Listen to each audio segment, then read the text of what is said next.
Actually, then it became a little more prominent, and several people wrote books. One was called Dark Moon. Somebody wrote a book called Dark Moon, and they went through the evidences for going to the moon and thought this was faked.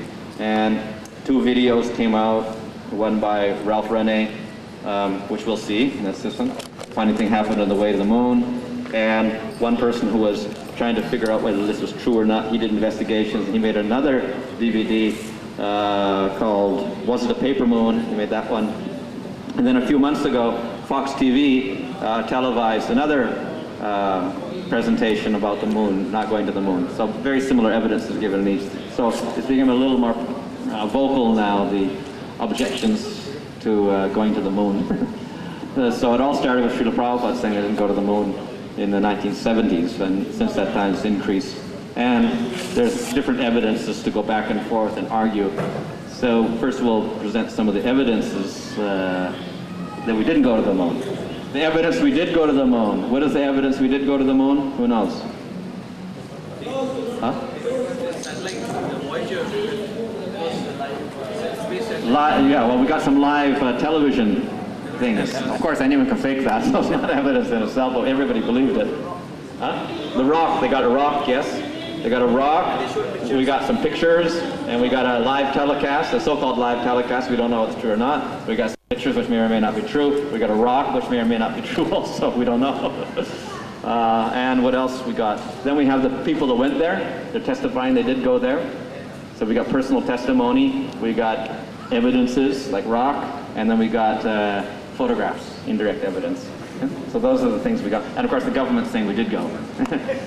So these are the evidences. All of them, of course, can be contradicted, or we can always protest against them some way or other.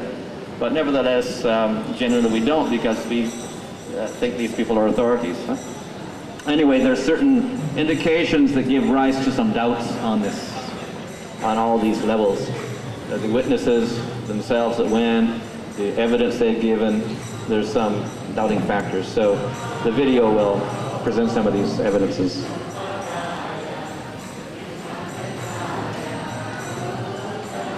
Produced by Ralph Rene, who did his own investigations and then was writing a book, and then he made it into a video like this. That was maybe 5 years ago or something like that. And then there's been two or three other works since that time.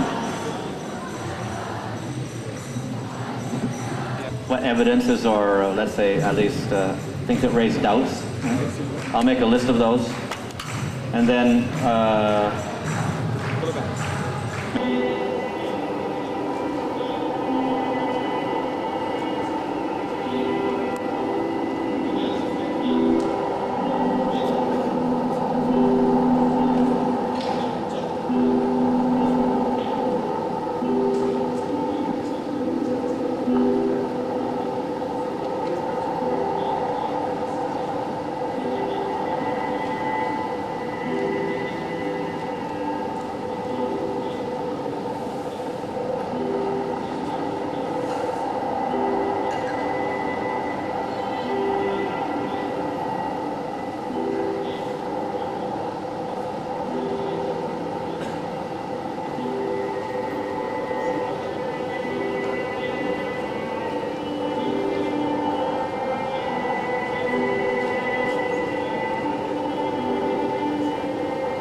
unbeknownst to the citizenry, high above the earth, beginning at an altitude of 1,000 miles and extending an additional 25,000 miles, lay lethal bands of radiation called the Van Allen radiation belts.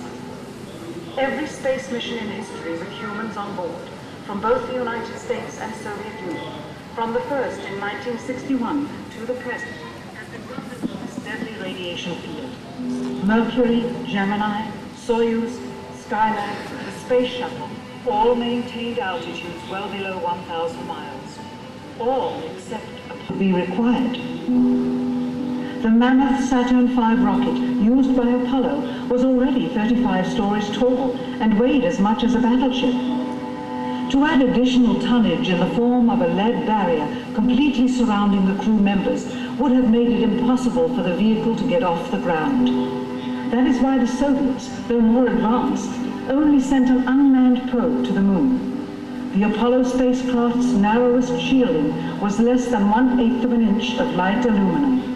In 1998, the space shuttle flew to an altitude of 350 miles, one of its highest altitudes ever, hundreds of miles below the beginning of a field of radiation that was so severe that the astronauts inside of their shielded spacecraft and inside of their shielded spacesuits saw flashes of light with their eyes shut that they described as shooting stars, due to radiation penetrating first the shuttle's shielding, then their spacesuit shielding, then their skulls, and finally the retinas of their closed eyes. As a result, CNN issued the following report, noting NASA's unpredicted surprise. The radiation belt surrounding Earth may be more dangerous for spacewalking astronauts than previously believed. Scientists say the phenomena known as the Van Allen belts can spawn killer electrons when the Earth's magnetic field changes. These electrons that are being studied could have an important effect not only on satellites, which has happened in the past, but could also affect the astronauts by creating large doses of radiation that could influence their health. The electrons can penetrate through various materials, including spacesuits, and can pass through, in fact, the walls of the space station, and can create high charges deep inside of these objects. President Kennedy, a man of political, not scientific background, set the irrevocable goal of landing a man on the moon by the end of the 1960s, just days after America's first astronaut had spent a mere 16 minutes in space. Not even... They are easy, but because they rule the world. But as shown by the feat of astronaut Shepard, this very risk enhances our stature when we are successful. The technology necessary to launch the massive Saturn V rocket and an intercontinental ballistic missile is 95% similar. When the Soviet Union launched mankind's first satellite, Sputnik, in 1957, there was grave concern that they had mastered space ahead of the United States and might use this advantage to launch a first nuclear strike from an orbit high above North America. When they also put the first animal in space, then the first man in space, then achieved the first spacewalk, the first crew of 3, and the first ever of 2 simultaneously orbiting spacecrafts, concern turned to fear and then horror as America watched their communist enemy achieve all these firsts with no hope in sight of ever catching up. President, a member of Congress said today that he was tired of seeing the United States second to Russia in the space field. I suppose he speaks for a lot of others. What is the prospect that we will catch up with Russia and perhaps surpass Russia in this field? However tired anybody may be, and no one is more tired than I am, it is a fact that it's going to take some time, and I think we have to recognize it. They secured these large boosters, which have led to their being first in Sputnik and led to their first putting their man in space. We are, I hope, going to be able to carry out our efforts with due regard to the problem of the life of the man involved this year. But we are behind. If it was impossible to better the Soviets in the space race, which was really a race of technological armaments, what could be done? How could America offset the threat of superior weaponry? Throughout the history of rivalry and war, astute generals of lesser armies than their counterparts have used deceit and misinformation as a method to achieve victory. In World War II, for example, columns of inflatable tanks were placed at locations afar from Normandy to draw German forces away from the real location of invasion. The Star Wars missile defense program rigged tests to make it seem more advanced than it really was. That's the conclusion of the General Accounting Office. The aim was to fool the Soviet Union about US military readiness during the Cold War.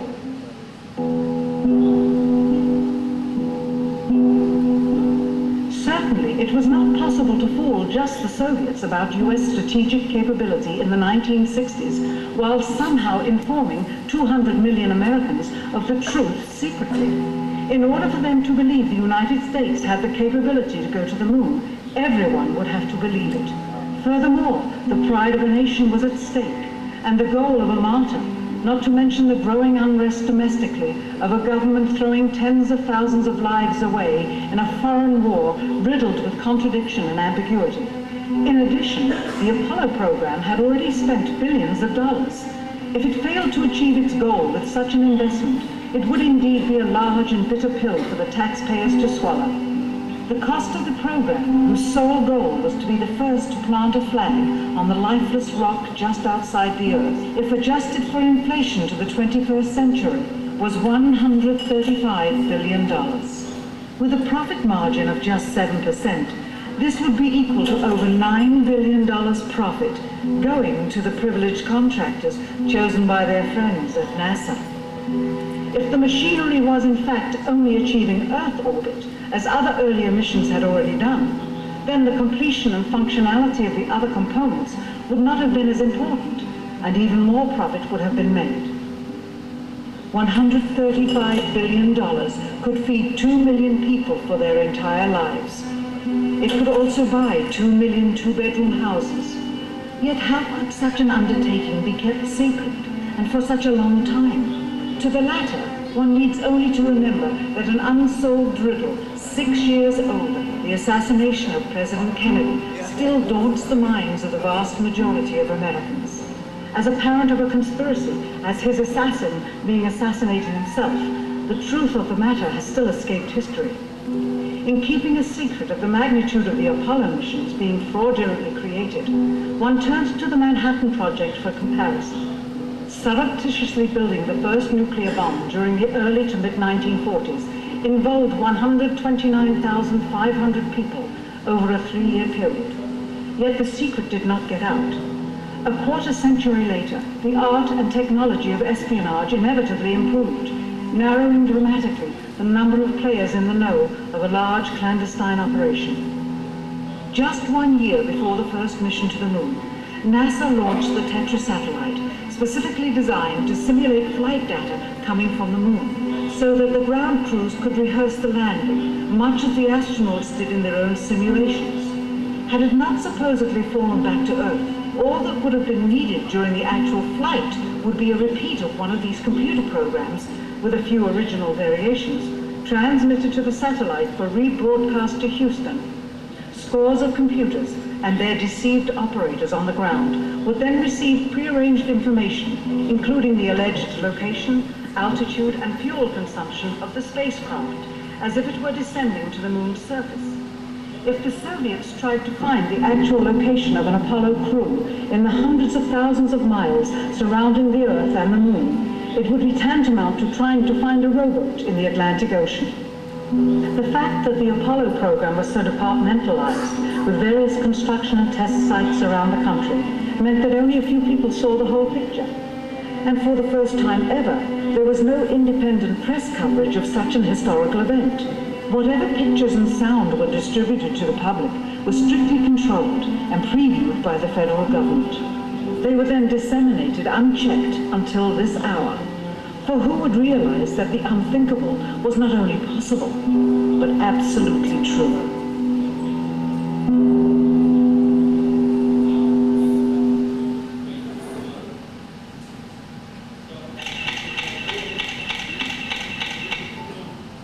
And what of the photographs?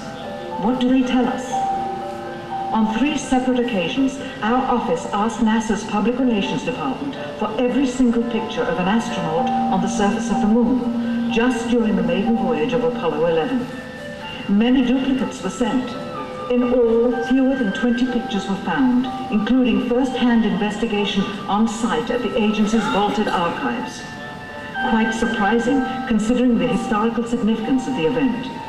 These very photographs are the same ones circulated year after year on anniversary commemorations. It is estimated that in just the first 60 minutes on the moon, motivated by the tenuous nature of the circumstances, many more exposures could have been expediently taken. Also surprising is the scarcity of photographs of the mission's chief pioneer, Neil Armstrong, the greatest achievement in human history, and of the man whose first step echoed around the world, dawning a new age of scientific enlightenment. There is only one full-body picture of him on the moon, besides this ghostly reflection. This one, taken by an automatic camera mounted on the side of the lunar module. Perhaps he feared liability, should the whole conundrum later become unraveled.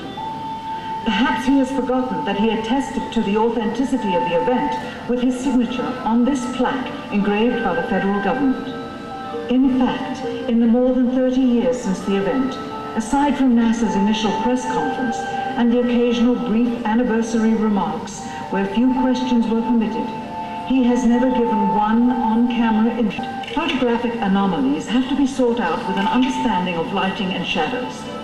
The most straightforward is simple. When objects are lit solely by the sun, as all the scenes on the moon were said to be, after all, lighting equipment was not only impractical, it was unnecessary in bright sunlight, then all shadows, regardless of the landscape, will run parallel with one another and never intersect, as shown by this example.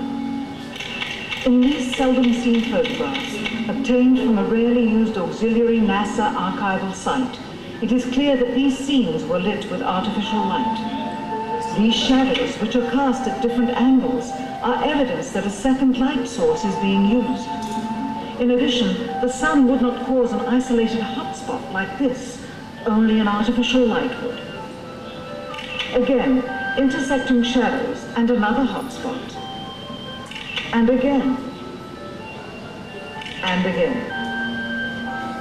It is simply impossible for this picture to have been taken with sunlight on the moon.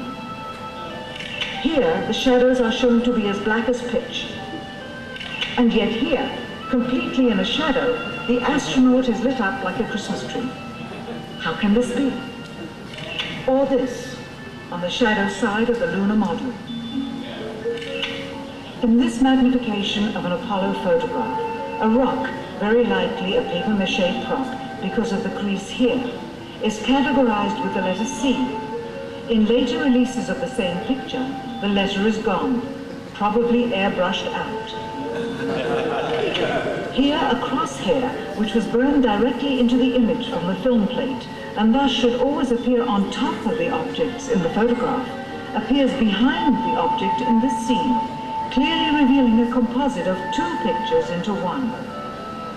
Someone apparently forgot to create a burn crater underneath the lunar module's 10,000-pound thrust engine, despite the fact that during ground tests there was a real concern for the vehicle falling into the hole the engine created as it descended.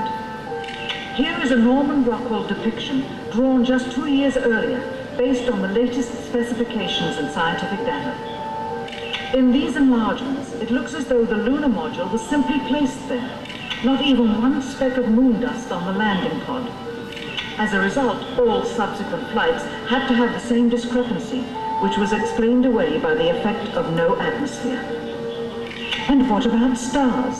On the moon, with no atmosphere, they must have been quite a sight to behold. Yet there is seldom any mention of them, if ever, by any of the astronauts on any of the missions. Undoubtedly, creating a mural with all the constellations properly placed in the sky would have been virtually impossible to create accurately, much less realistically. A competent amateur astronomer would have been able to call attention to the slightest error in measurement. The answer? Not to talk about the stars. Ever. In their post-flight press conference, it was the only question to which Neil Armstrong responded with an absence of memory. When you looked up at the sky, could you actually see the stars and the solar corona in spite of the glare? We were never able to see stars from the lunar surface or on the daylight side of the moon by eye without looking through the optics. I don't recall during the period of time that we were photographing the solar corona what stars we could see. I don't remember seeing any. Years later, though, Michael Collins would remember seeing the elusive stars and wrote about them in expeditions to the moon. It seems his memory improved the older he got. Why don't stars appear in any of the photographs? can explain why they never took any pictures of the stars. But while they took 3 automobiles to the moon, they never took a photographic telescope. Had they done so, they would have been able to see farther into the universe than had ever before been realized. If they had taken a telescope and were not actually on the moon, they would have had to concoct undiscovered galaxies that might one day prove to be non-existent. The cost of the 3 moon rovers in 21st century currency, nearly $60 million each, though they had fewer parts than a Jeep. Where was all this money going? Then there's the flag, blowing in the wind, at least twice, on the atmosphereless moon. We can only guess that most of the missions were staged inside, for fear of possible aerial or satellite reconnaissance from an unfriendly nation. The backpacks, designed for 1/6 gravity, must have had the cooling systems removed to allow for movement without falling over. With very near and hot studio lighting, that left one hot astronaut inside. Assuming that it was the astronauts inside, after all, their faces were always covered. The necessary mammoth amounts of air conditioning were probably responsible for the air current. Here the editor cuts to a still shot of the flag, just as the effect becomes noticeable. Here it is unchecked. This rare clip, attained decades ago, was never re-released with the inevitable increase in experience and scrutiny. To demonstrate 1/6 gravity, a bouncy, floaty feel to the astronauts' movements would be similarly achieved with relative simplicity. Slow motion. You are viewing the scenes as they aired more than 30 years ago. Now let's look at them with the speed doubled.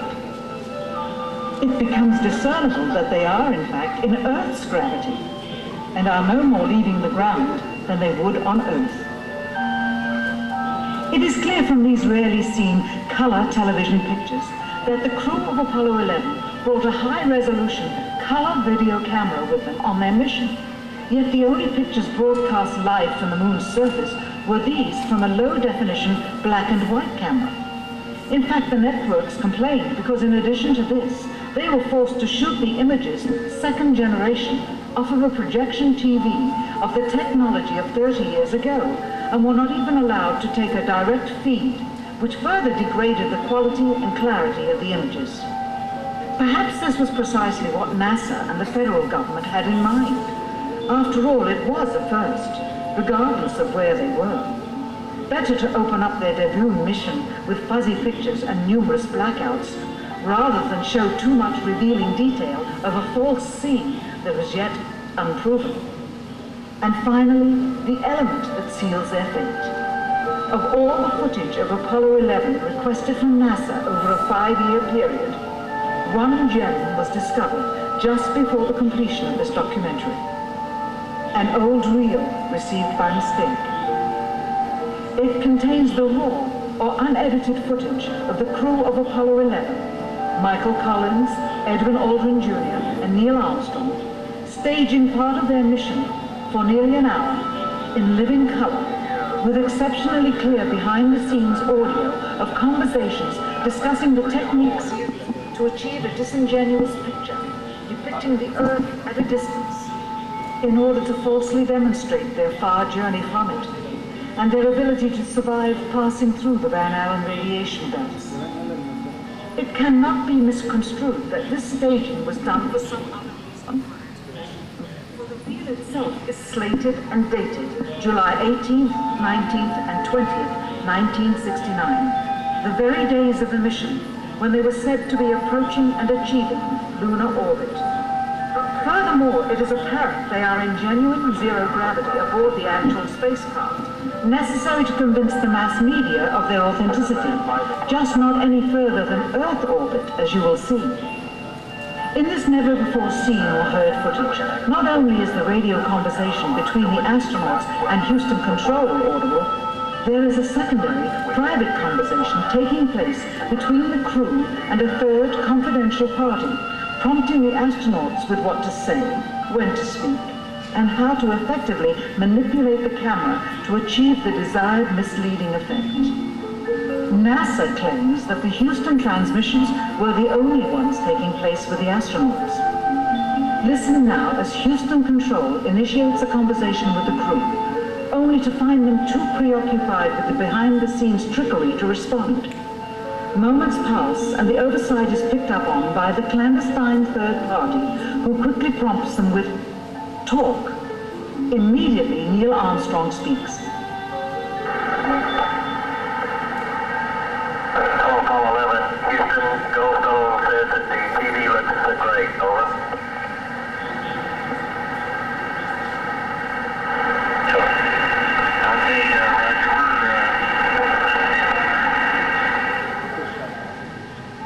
Again, the illusion they are attempting to create is the Earth at a distance to demonstrate their far journey from it and their ability to survive passing through the Van Allen radiation belts.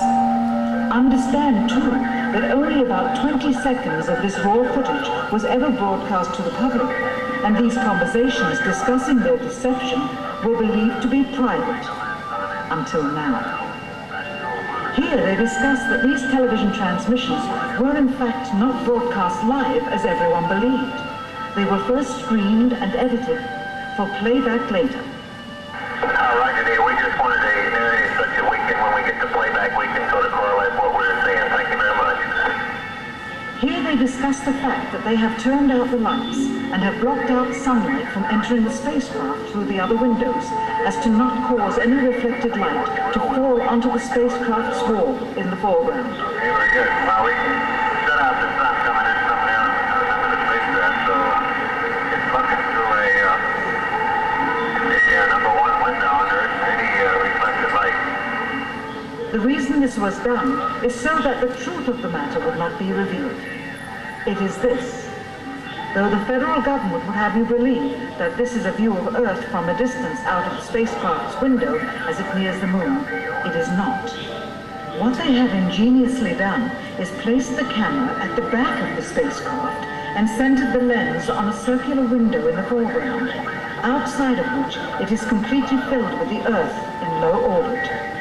The circumference of the window then appears to be the diameter of the Earth at a distance, with the darkened walls of the spacecraft appearing to be the blackness of space around it. That is why they wanted the interior dark and blocked out the sun from entering through the other windows. Here you can see the extruded window, probably 2 inches thick at the bottom. This is because the Earth's shine is coming in at a downward angle. It also causes the Earth to appear to be an irregularly shaped circle, for you are seeing the outside of the window at the bottom and the inside of the window at the top, which together form 2 different sized halves of a circle. Subsequently, this take was never used. As they perfected the shot, a crescent-shaped piece of black material was inset slightly into the window to create the illusion of the Earth's terminator line dividing night and day. It is uncannily convincing. During this segment, intended to be edited and played back later for the worldwide television audience, dated July 18, 1969, Neil Armstrong condemns himself as he states that he is 130,000 miles out, or halfway to the moon, as the NASA flight log also states on this date, when he is in reality in low Earth orbit of a few hundred miles. Roger, Houston, Apollo 11. Calling in from about 130,000 miles out.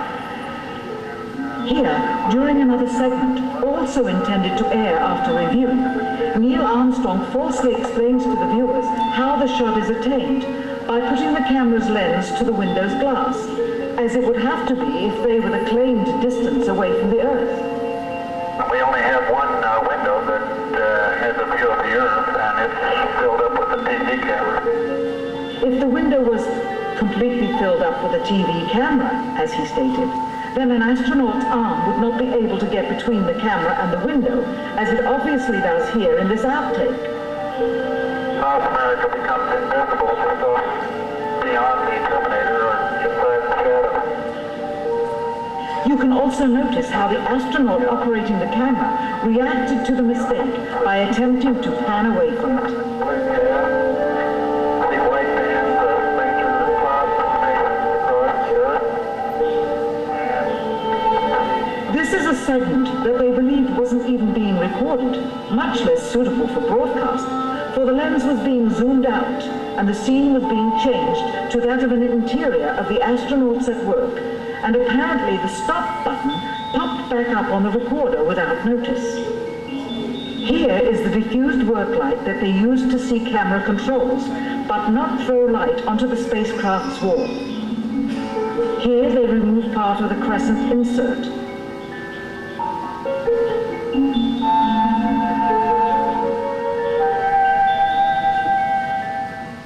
Finally, the iris is opened up and you can see the real location of the camera and the very bright and near Earth out the window.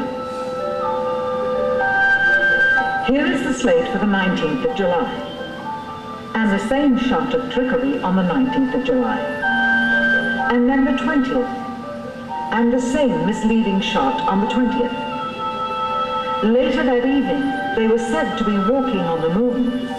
How can this be when they were in Earth orbit only 9 hours earlier, and the moon is some 3 days' journey away?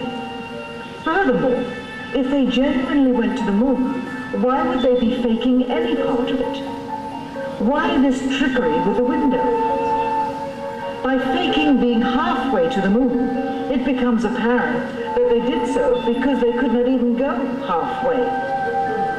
It thus confirms that the stumbling block to their success was the lethal radiation of the Van Allen radiation base. Since the same equipment was used on the subsequent missions in the 40 months that followed, none of them could have gone to the moon. They only increased their proficiency at staging them. When some TV viewers of the second manned mission to the moon telephoned the networks complaining that reruns of I Love Lucy were being interrupted, it became clear that for the taxpayers, once was enough. But it wasn't enough for the government and contractors. Billions of dollars of pure profit went with each return. How coincidental that the following mission would have the element of life and death jeopardy. Apollo 13. Now the public would take going to the moon more seriously and be reconnected with the drama. We now realize that perhaps the reason Neil Armstrong has never given an on-camera interview is because he doesn't want to lie anymore. What threats may have been made upon such honorable men or their families to possess their reluctant cooperation and later ill feelings towards perpetuating this still darkened hour in American history. NASA's highest-ranking official, James Webb, resigned without explanation just days before the first Apollo mission. Why, when he was on the threshold of achieving the greatest accomplishment of his career? All 3 Apollo 11 astronauts also resigned shortly after their return. On the 25th anniversary of the event, in 1994, Neil Armstrong made a rare public appearance and held back tears as he spoke these brief cryptic remarks before the next generation of taxpayers as they toured the White House. Today we have with us a group of students among America's best. To you we say, we have only completed the beginning. We leave you much that is undone. There are great ideas undiscovered, breakthroughs available to those who can remove one of truth's protected. From the sin that so easily entangles, and from a federal government that needs to have the gangrene cut off. Even if the government's destruction would come from the truth, then it is not worthy to stand, and its betterment would inevitably follow. All of us are mortal. All of us will die. Perhaps the seeking of a clear conscience before that hour will motivate the truth into the light. Perhaps as citizens we should offer amnesty for this and other crimes of history, for facts from those involved before the truth perishes with them. Why must we wait until the year 2017 to open the Kennedy assassination files? Perhaps they will not even be opened then, for the law that reluctantly stipulates their release says so with this clause, quote, with the exception of documents certified for continued postponement by the President. Whoever believes the citizens to be too immature for the truth are too immature for power. The truth will always set us free.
The assassination of President Kennedy, who tried to put America on the moon.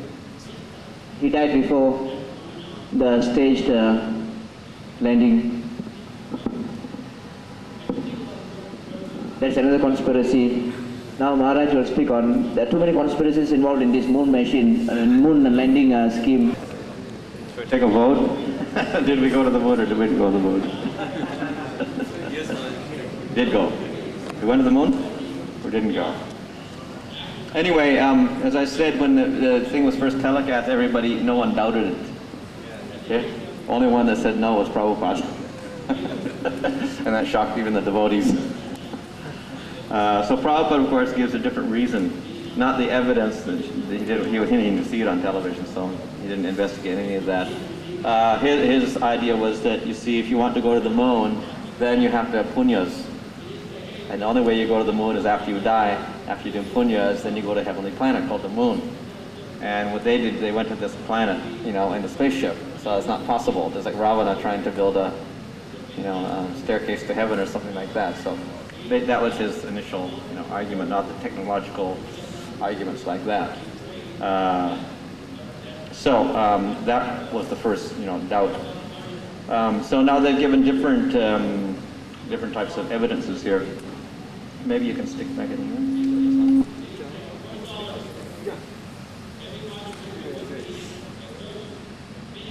So they've given different, in the video, there's different, reasons that give rise to doubt. Now, none of these, of course, are absolute. You can't say they're absolute evidences, but they may show some sort of, doubt in the whole presentation of photographs, etc. One, of course, is the people themselves involved. Now, they're saying we went to the moon, yeah? The people that went to the moon said we went to the moon. And so we can't really say yes or no, but but that's a little bit dubious. We can't, prove one way or that unless they confess and say they didn't go. The only thing is the photographs. So based on the photographs, you can say that, they look irregular for this reason or that reason. Now, one of them, of course, is the shadow irregularities. The shadows are going in different directions. Yeah? And actually, if there's only these sunlight coming in, there's only one source of light, so therefore they should all go in the parallel directions, all the shadows. But they're not, it looks like they're not in those photographs. The rock is going this way and the thing is going this way, so they're not going. So therefore there must be two lights involved. Now there's a counter-argument to that. If there's two lights involved, you should have two shadows for each object. Okay? You shouldn't have one. You should have two lights, you get two shadows. Generally, if you put two lights there, you'll get two shadows or three shadows, depending on how many spotlights you put. So that's one argument in favor that wasn't fake. So why the shadows like that? So there is evidence that show that it is possible to get irregular, shadows like that. Let's see here.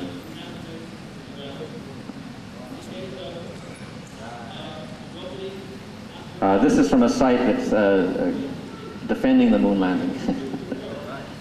They say that the evidences given are not sufficient to show that there was no. See, there's. Yep. So then, now if there's two light sources, then they should have two shadows. There should be a shadow coming out here also, and a shadow coming out here also. If there are two light sources actually. So why were they getting these effects? So the reason given is that because they're on different angles of Earth, of our moon Earth, moon level. In other words, you can have a flat surface like that, or you can have a bent surface, and therefore the shadows may go at different lengths and different angles because of that. So only on a very flat surface like this, you're going to get parallel shadows. But if the surface is curved, then the shadows are going to go at angles. So that's the explanation for angled shadows. So we cannot use that as an absolute proof of going to the moon or whatever. Or not going to the moon. Okay, that's one evidence. So we have to discard that as an absolute proof. Another is the diffuse shadows, and then the lighting up of, in the darkness, the lighting up of the, like the uniform, etc., even though it should be black because it's in the shadow. So why they lit up? I don't know if there's a thing of that here. They're supposed to be in shadow here. Yeah, so this should be all black. But it's not black, it's white. So then there must be another light coming from this side, when the light's coming from the other side. So why is it? So then they say there must be a spotlight there. Now the counter-argument is that the surface of the moon itself acts like a light because it's made out of silicon particles. And they also reflect the light, and it's a very strong light because there's no atmosphere. So therefore the light of the moon itself will make the no shadow there, make a little bit of light. That's the counter-argument. Huh? Without air, not possible this. So fast, not possible. Right. Air is not possible. Air is not necessary for light to go. Just like the light goes through the, no air up to the earth. Huh? So anyway, that's the argument against that why they have those no stars in the sky. Of course, the thing was that if you focus on the objects in the front at 250th of a second, you're not going to get the objects in the sky, which it would take 3 minutes to photograph on a still camera. So you wouldn't get the stars in the sky. That's the argument against that. And the flag waving on the moon, which was apparently due to wind, that some people say they're always holding they were shaking the flag to get it to go into the moon, so therefore it's shaking because of that, and the aftermath of that shaking. This, of course, is debatable. We'll have to analyze the photos in detail to see if it was shaking or whether that was air conditioning or not. Now, they say there's no lunar dust on the landing, the moon lander, but apparently, if you look here, there was some evidence of dust on the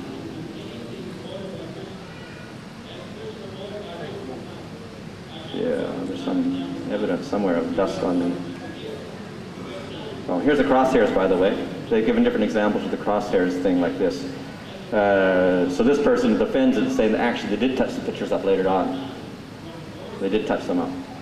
Another thing is there's some other photographic things that say it can happen, that the crosshairs can get hidden, etc. Now let's try to get the... It's the crosshair, the camera. Yeah, they say they touch the photos up later. If you really want to look, you have to get the negatives and look at the negatives. Unfortunately, the negatives don't exist. This is the problem, that the amount of real first-hand evidence is very little, and the real negatives are not available. So therefore, we can't say one thing or the other, and they could really hide the evidence if they wanted to. Anyway, there's some controversy about the footprints also. Anyway, here's the landing. There's some dirt here. There is some dirt on this moon landing pod. So it's not that there was no, there. See, there's some dirt here. So it wasn't there was no dust and no dirt. There was dirt on this particular, you can't see it in that, but you can see it in this photo here in the thing. There's some dirt here. Some dirt, right there, there's some dirt. So that gives it this, that's one thing. Now the other thing, of course, is that when the thing lands, there's the thrust, and there's no dust coming up or no thing. Apparently there's a photo somewhere that shows that there is some marks there of the high-powered, thrust. There is some marks there. And generally it would probably melt the whole area up and it would become hard. There wouldn't be any dust left because it was so hot. So that's the thing against that. And there's not that much dust on the moon anyway. There's only 2 inches of dust and then it's hard rock anyway. There's another video. We have another video. And that one they show how it looks like apparently there's the same background on different photos from different angles, so how that could be. They're getting the same mountains in the same background. That can also be explained by the angles and everything. It's a photographic thing. The sea on the rock, I don't know about that one. Why the sea is on the rock. And some say there's no pictures of the Earth from the moon, but there's a few pictures with the Earth in the background on the moon also. And there are some strange reflections on the visors, including it looks like the sunlight coming in when it shouldn't be there also. That's one that nobody solved, apparently. And then there are the things like the technical things like the Van Allen belt and the fuel they used, the film they used, would it melt to that degree on the moon because it's very hot on the moon in the daytime, very, very hot. The cooling systems in the suit would have to be so big that they couldn't be able to hold them anymore because they're going to get very hot and they have to be circulated. You're using water to circulate it or something, so there's some technical difficulties in that. And the rover that they used didn't even fit into the vehicle that carried it. It wouldn't fit in the proportions, the dimensions they gave. These arguments are used in this other video. So those are the things. But there's counter-arguments to that. The rover actually was collapsible and the wheels and things collapsed, so they could fit it in. And the spacesuits, there's a whole document on the spacesuits and how they made the spacesuits and everything like that, and the cooling systems. The film, they did have some film, and they put it in cameras which were highly reflective, so they wouldn't get hot, so therefore the film could survive in that very hot surface of the moon. And the Van Allen belts, now this is controversial. Some people said they could go through them. What they could do is, because they're like donuts going around, you could go up the top over the poles. And you can get out that way without hitting the Van Allen belt, so you can get through that way. Yeah, so probably they could pierce through and get a minimum of radiation by going through the top or the bottom, which they say they did. So that's that. Now, one difficulty, of course, is that did they have the technology to go there at all, since the Russians were beating them all the way? And every single thing up until they went to the moon, they were beaten by the Russians. So how did they suddenly, within a few months, jump up and get to the moon and then the Russians dropped the whole thing? It's very, very puzzling how they could do so. So this is one thing. One of the problems involved here, apart from the dangers to human life, etc., is the possibility that, or the problem of getting enough fuel to go to the moon and to come back. Because the more fuel you put on, the heavier the vehicle becomes. The heavier it becomes, the more fuel you need. So there's a increasing problem like this in going to the moon. How to get up there. And basically when we're revolving around the moon, it's only a few hundred miles up. But the moon is 300,000 miles away. So it's a long distance to go and come back. 600,000 miles to come and go back using fuel. So the more distance you go, the more fuel you need. The more fuel you need, the more fuel you need to push the fuel up because it gets heavier and heavier. So that's been a constant problem. Whether they solved it or not, we don't know because we're not technicians. So we don't know that. So anyway, those are some of the factors. We've got a few minutes maybe. Now, a lot of this involves, of course, some of these, of course, you can dismiss. They don't really look like, we can't base an argument. They didn't go to the moon based on the shadows, or the no stars in the sky, or even the waving the flag. Probably you cannot base it, you can't say they didn't go to the moon because of these evidences here. So that cannot be used as evidence. However, the sum total of things here, plus of course this other footage they got, seems to look like they've manipulated a lot. It looks like they've manipulated because there's not that much photographs left of that event when it should have been a big event, but a lot of photographs. He says there's 20 photographs of the whole thing. And that's it. And even those photographs are not going to give you the original negatives or anything. So it looks like somebody's hiding something somewhere along the line. So the possibility does arise that something was fake there, or not fake, but at least they're hiding something somewhere along the line. And how much they're hiding, maybe they went part way up, maybe they didn't go part way up at all, we don't know. Maybe they went there and they discovered something, they're hiding that. That's another thing. Anyway, tomorrow we'll discuss further on this, further possibilities of what actually happened and other things, other interesting things. Okay.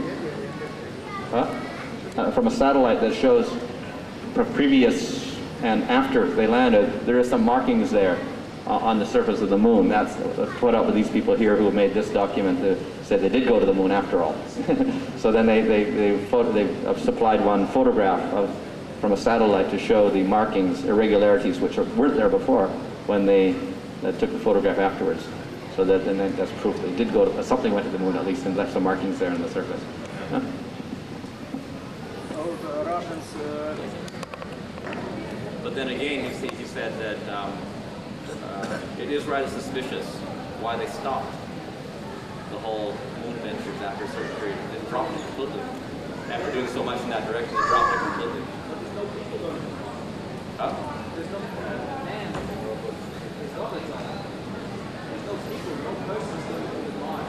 No, they only sent up a probe. But it landed on there and it moved around, took some pictures, and they sent the pictures back there. No man there, no. So, of course, he says it is a little suspicious. They never sent anybody up afterwards. And, of course, one of the responses we can say is because everyone is so technologically developed now, they can find out if it's a fake or not. When they try to do it again, you know, and send somebody up there and fake it. They could find out very quickly, you know. And then they could, because nobody had the instruments or whatever. But now, independent satellites, or there's so many things are there. So it's possible, you know, they could be detected very easily. So there are some suspicious things there, definitely. And as I said, to go to the moon and back and not have any mishaps is pretty unlikely. First time around, second time around, no mishaps at all.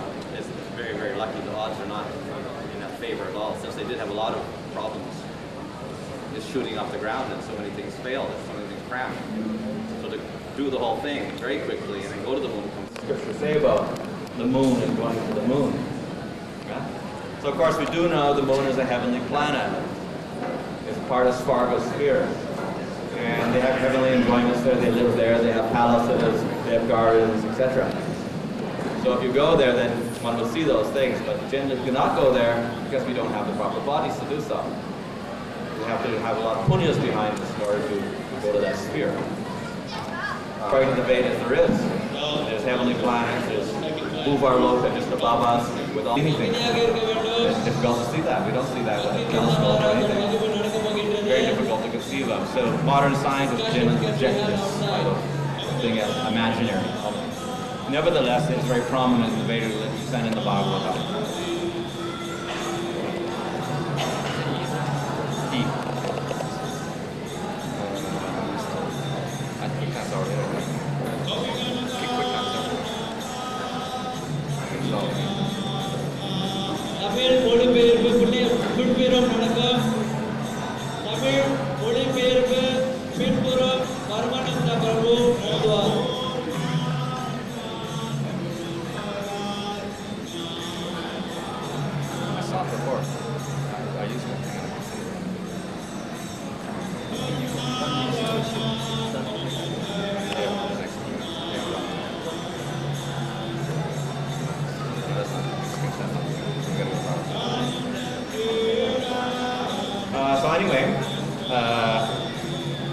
We do have that idea about the universe.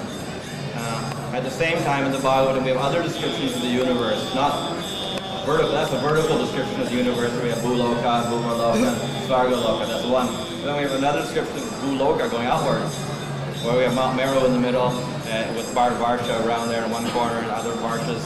And then we have an ocean. Then we have another Dvipa, another ocean, another Dvipa, another ocean like this. We get a series of oceans, concentric circles, and then islands going out. It also looks very strange from our point of view, from the scientific point of view.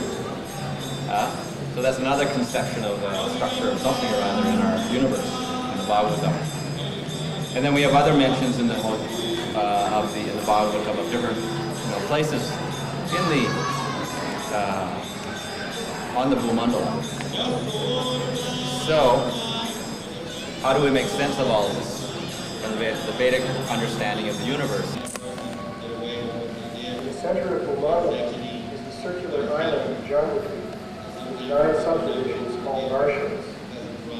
These include Bharata Varsha, can be understood in one sense as India, and in another as a total area inhabited by ordinary human beings.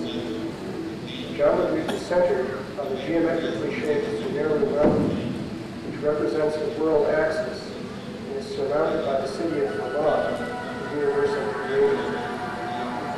The Bhagavatam presents astronomy in a geographical and mythological language, and the mode of presentation is different from the familiar modern approach.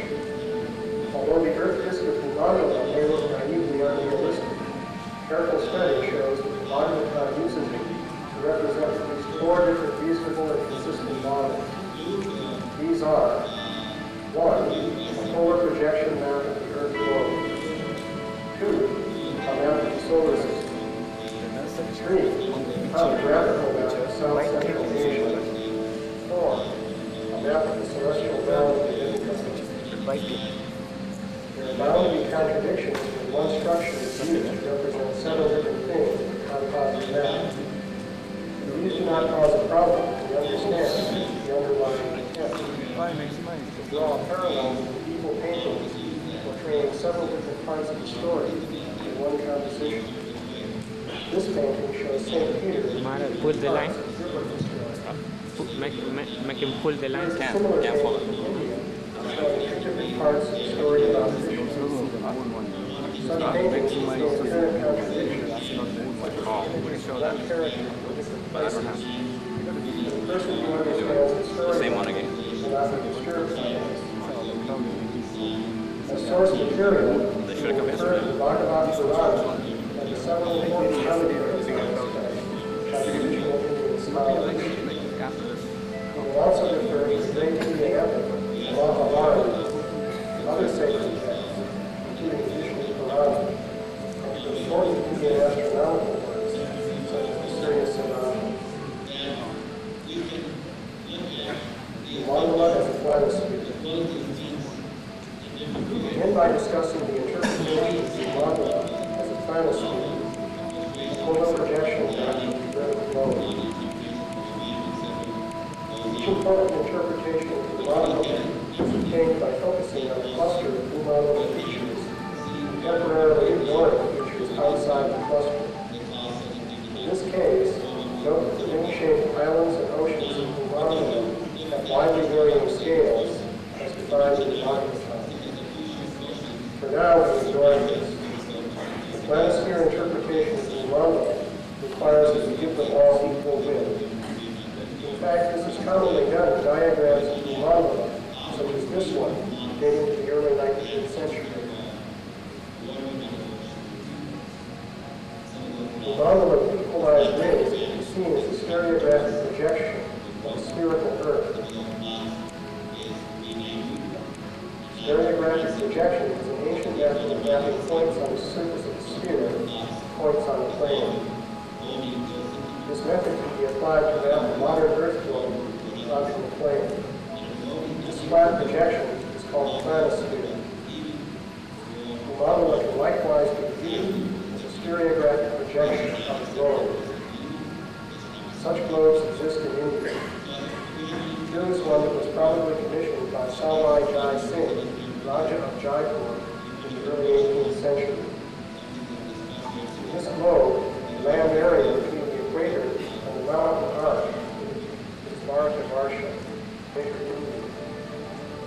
India is well represented, but apart from a few references to neighboring places, this globe does not give a realistic map of the Earth.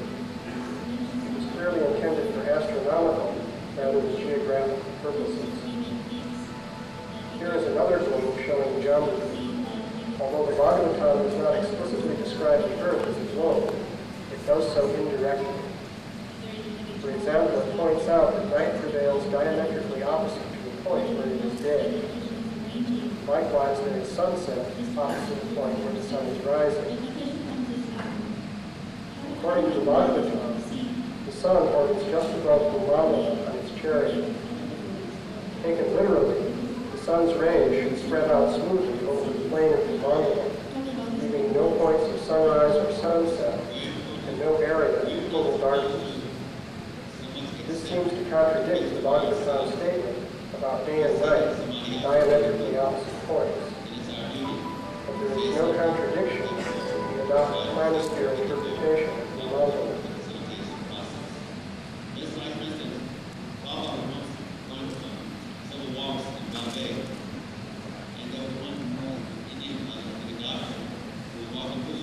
Cancer, the cosmic Capricorn, and the sun's path is called the ecliptic. These circles are mapped on the globe as we see here.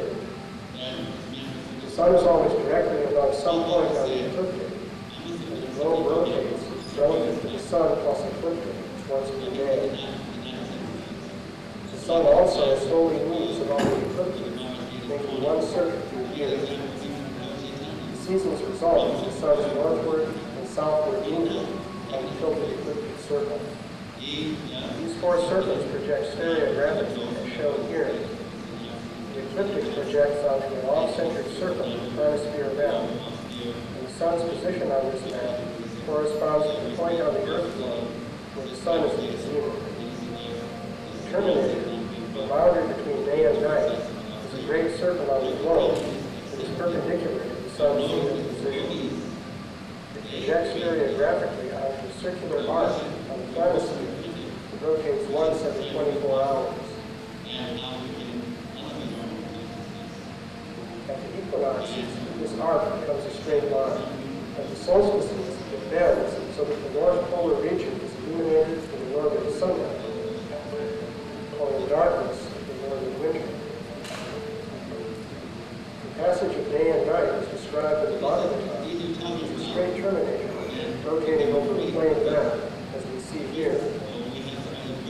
Although this does not make sense literally in plane, it is realistic in the planisphere model, and thus it adds weight to this model.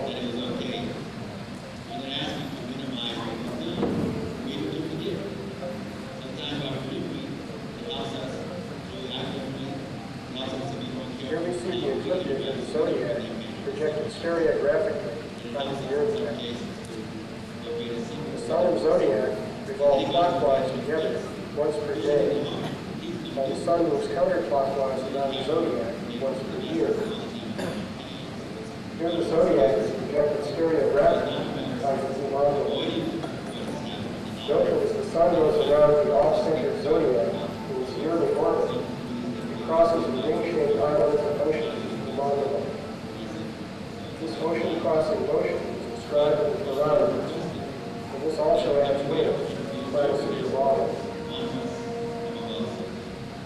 The model is to be compared with an astronomical instrument called an astrolabe, which was popular in the Middle Ages. On the astrolabe, the off-centered circle represents the orbit of the sun, the ecliptic. In an astrolabe, the Earth is represented in stereographic projection on a flat plane called the mater. The ecliptic circle and important stars are represented on another plane called the vest. Different planetary orbits can likewise be represented by different planes, and these would be seen projected onto the Earth plane when one looks down on the instrument. Bhagavatam similarly presents the orbits of the sun, the moon, and important stars on a series of planes parallel to the Bhagavatam. The orbits of the planets are placed on additional parallel planes.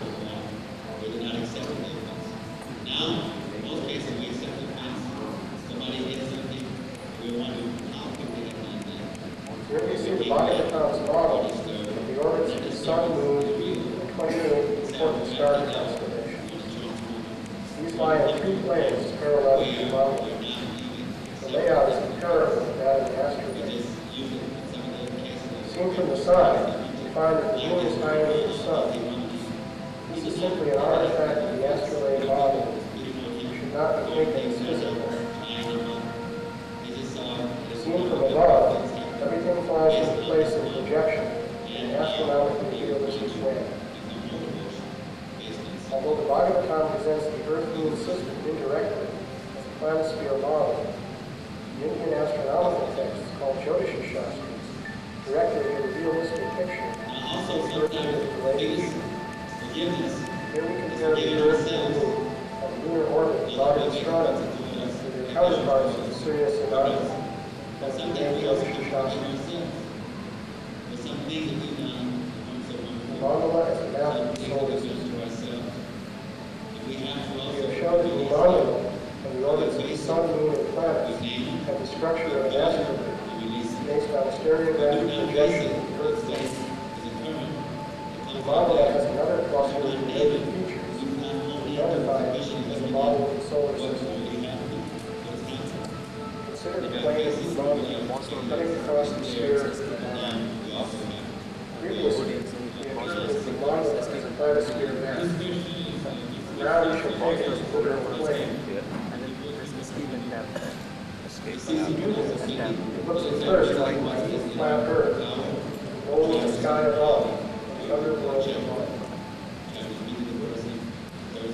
The sun doesn't fit in our neat flat Earth model.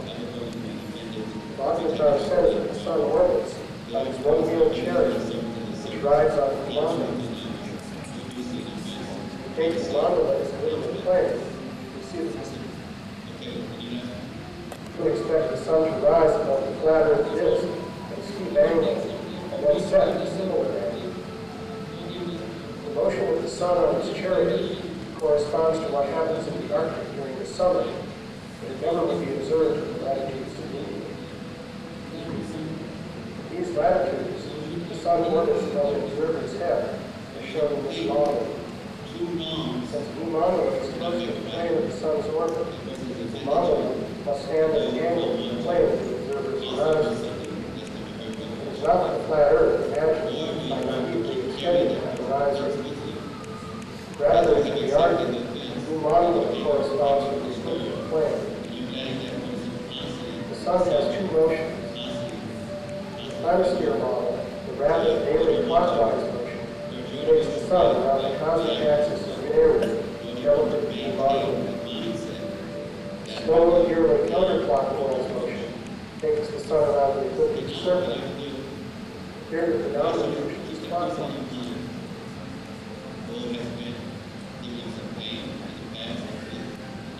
Bhagavatam talks about the sun's clockwise motion, but it also talks about the yearly counterclockwise motion of the sun relative to the mandala, as shown here.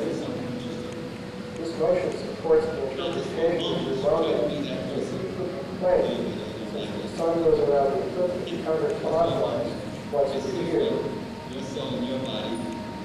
The Bhagavatam explicitly recognizes this as a contradiction. It resolves the contradiction by describing the motion of ants on the spinning potter's wheel from different points of view. That of an observer standing beside the wheel, and that of an observer standing under the wheel. This is the concept of relative motion. We must realize that the Bhagavatam uses the same references in the mandala to describe different relative motions. The scholars Giorgio del Santillane and Santa Bondecca carried out an intensive study of the myths and traditions and concluded that the so-called flat Earth in ancient times originally represented the plane of the ecliptic and not the Earth on which we stand. In their model shown here, the sun also orbits around the plane of the ecliptic Earth. Later on, the original cosmic understanding of the Earth was apparently lost, that the Earth beneath our feet is taken literally as a flat plate. Here we see an early Greek version of this idea. In India, the Earth of the Puranas has often been taken as literally flat. However, the details given in the Bhagavatam indicate that its cosmology is much more sophisticated. It turns out that the disk of Bhumanda corresponds in some detail to the solar system. First of all, the solar system is very flat. The sun, the moon, and 5 planets, Mercury and Saturn, all orbit nearly the ecliptic plane. The sun, moon, and planets also orbit very close to one plane in the cosmology of the Bhagavatam. In one verse, the region where the planets orbit is compared to the thin space between the two halves of the beam sheet. The region of the planetary orbit is called observation, or inner space. In this picture, it shows a thin plane extending directly above the model. Planisphere model planes of the planetary orbits correspond to plates in an asteroid. This is not realistic for the solar system model, but it is realistic to put the planetary orbits in a thin disk of space parallel to the ecliptic. The heights of the planetary orbits are given in a unit called the ocean, which is about 8 miles in length. All distances in the Bhanu are expressed in terms of this unit.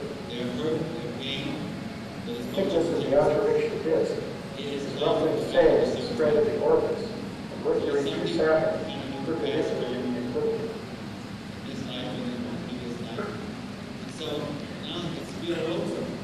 The fact is a hard way for you, but it's due to pain, comfortablism.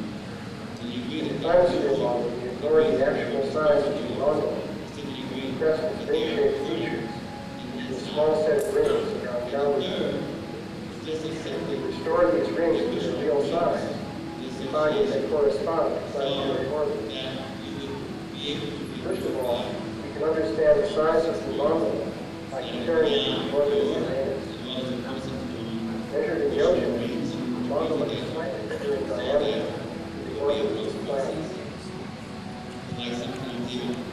Within the model, a ring-shaped mountain called Loca Loca is defined by the Bhanu Maharaj as the outer limit of the universe. Perhaps coincidentally, this ring is about the size of the orbit of Saturn, the outermost of the planets visible to the naked eye. We can understand the scale of the Bhanu by comparing it to the Earth, the solar system of the Saturn and Uranus, and the Milky Way galaxy. The model closely matches the solar system, but differs radically in size from the Earth and the galaxy. If we compare the rings of the model with the orbits of the 5 planets, Mercury and Saturn, we find further alignments which give weight to the hypothesis the model is designed as a map of the solar system. To show this accurately, we have to look at the geocentric model of the solar system. Here is the geocentric system as given by the famous astronomer Tycho Brahe. Note Brahe has the 5 traditional planets orbiting the Sun and the Sun orbiting the Earth. In the 19th century, the South Indian scholar Hero Venkata Ramanujam Geoswami compared the solar system to the new model. Here is a diagram of his model. Hero Venkata's model exactly matches the geocentric model of Tycho Brahe. In fact, this is the natural way to compare the mandala to planetary orbits. Planetary orbits portray from a sun-centered or earth-centered standpoint. Here we see how the orbit of Venus changes when we shift the camera's viewpoint from the Sun to the Earth. The sun-centered viewpoint is essential for modern orbital calculations, but the Earth-centered viewpoint is necessary for all Earth-based observations. In the geocentric model, the planet orbits the Sun, while the Sun orbits the Earth. This produces a looping motion, like that produced by a spiral. In this simple mechanical model, you see the Sun orbiting the Earth in the center, and Venus orbiting the Sun. Here we see the orbital track traced out by Venus in its geocentric orbit. Note that it passes from one boundary circle of Umanga to another. Here we see the same thing for Mercury. The alignment between the planetary orbit and the circular features of Umanga is approximately 8 miles per yojan. If you choose about 8.5 miles per yojan, it's very accurate for all 5 traditional planets. Here we see the orbit of Mars. This orbital spiral also raises an inner circle of Umanga and an outer circle. The Sun's geocentric orbit is a simple near circular ellipse that runs down the center of one of the oceans of Umanga. It is noteworthy that the geocentric orbit of the Sun is so small compared to the Umanga. Umanga is merely sun-centered or helios century. It is also worth noting that some commentators on the Bhagavatam think it to be fully 50th century. Inner planets, Mercury, Venus, and Mars, are close near to one match between the 6 inner and outer boundary curves of their orbits, and 6 bounding circles of Saturn, inner system of 7 islands and oceans of Bhanu Maharaj. The Sun's orbit divides the 7th circle, dividing the 6 into 2 symmetric groups. The outer planets, Jupiter and Saturn, delineate a larger ring around them, lying outside Saturn. Jupiter defines the inner boundary of this ring, and Saturn nearly grazes its outer boundary, known as Loka Mountain. As we mentioned before, this ring mountain is fixed in the Bhagavatam as the outer boundary of the luminaries, and Saturn is the outermost planet, visible to the naked eye. Until recent times, astronomers generally underestimated the distance of the Sun. Thus, it is remarkable that the inventions of the Bhagavatam are consistent with modern data on the size of the Sun's orbit and the solar system as a whole. In particular, the Earth-Sun distance and the size of the solar system were seriously underestimated by Claudius Ptolemy, the greatest astronomer of classical antiquity. Detailed correlations between blue-mandala features and planetary orbits may seem contrary to the known history of science, but they are corroborated by historical data suggesting the existence of advanced scientific knowledge in the distant past. For example, a historical study of the ocean provides evidence supporting the ocean length of about 8.5 miles, the same length that emerges from comparison of planetary orbits with Blue. This oceanal length is connected with accurate knowledge of the degree of latitude, and this requires accurate knowledge of the size and shape of the Earth. The historical evidence for the size of the ocean involves Greek and Chinese reports on distance measurements in India. It ties in with extensive evidence for the existence of scientifically defined measures in ancient Egypt and the Great East. And was corroborated by the unit of measurement called a ha, which was used in the design of the 12th century temple Angkor Wat in Cambodia. Orbital correlations are also supported by statistical studies according to the text. Taking all of the evidence into account, the remarkable agreement between the solar system and the detailed structure of Blue Mountain cannot be dismissed as mere coincidence.